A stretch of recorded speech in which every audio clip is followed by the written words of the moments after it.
What is globalization?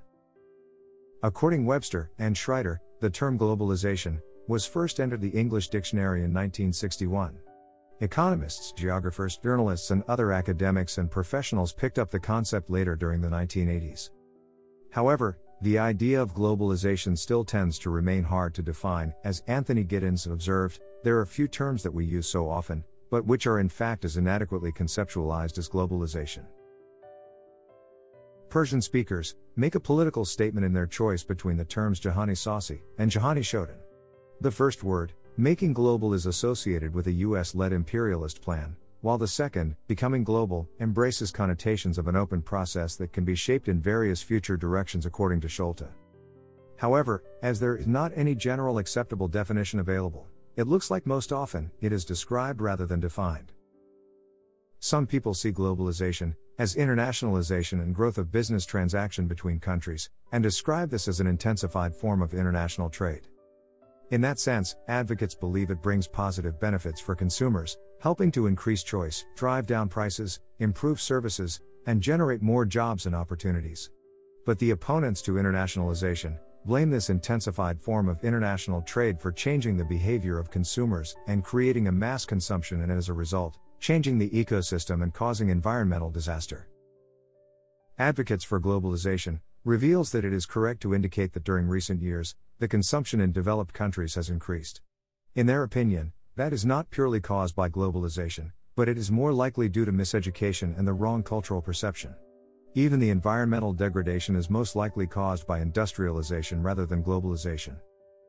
However, some see globalization as a liberalization of a process of removing authoritatively imposed controls on movements of resources between countries in order to open the economies and societies around the world.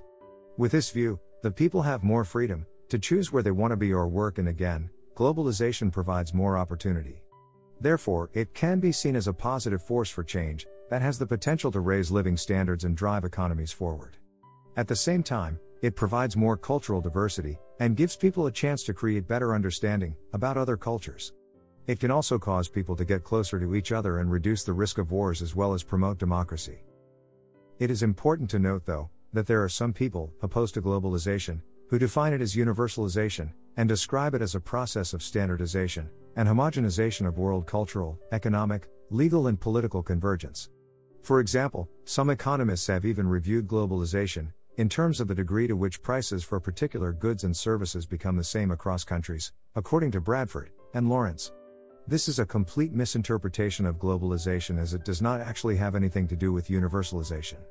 By having access to other cultures and understanding how other people work, does not automatically equal universalization and start the process of losing of your own personal identity and culture.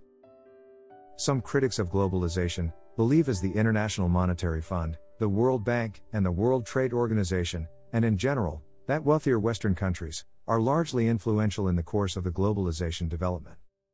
They are also seen as the motivating forces behind the policy reforms that the developing countries had to implement as part of their structural adjustment programs, under the supervision of the International Monetary Fund, the World Bank, and the World Trade Organization. Therefore, this group believes that it is obvious that those countries and organizations will only promote their own interests, so they assume globalization is the intensive policy of the industrial Western world, particularly of the multinational corporations, to maintain their interest and encourage a new form of colonization. This group defines globalization as westernization. We cannot deny that there is some true in the statement above. However, as more and more developing countries are applying for membership in those organizations, they will be able to influence its policy and shape this process to benefit their development needs. As the head of Iran's National Center for Research on Globalization said, Tehran should prioritize joining the World Trade Organization to promote their values and interests, and at the same time, benefit from the positive development and the opportunities to attract more foreign direct investment in Iran. As most opponents and conditional advocates of globalization are critical to its effect on environmental degradation and other social values which are important to developing societies, they mention that globalization advocates only discuss its positive effect on economy and ignore other negative effects. We must agree that the economic policy is not only core human and social values, but the economy has not been the only force behind globalization either. However, it is a social scientific phenomenon which its primary problem intended to solve is economic, and as most governments have engaged in globalization development policies driven by the idea of economic progress to furnish all citizens with equal and appropriate opportunities. It is also meant to provide them with work, and to satisfy their essential needs, so that the course of their progress may be assured. This can be a good starting point, followed by the pursuit of other important concerns, such as cultural promotion, ecological care, democracy, and peace. Finally, Sven Hollensen, focused mainly on macroeconomic effects, stated that globalization reflects the trend of firms buying, developing, producing, selling and distributing products and services in most countries and regions of the world in order to create competitive advantage and increase their market share. So, this is it. Thank you for watching this video. We hope that you find this useful for your study. If you find this useful, you can subscribe to our channel Digit Pro for more helpful videos.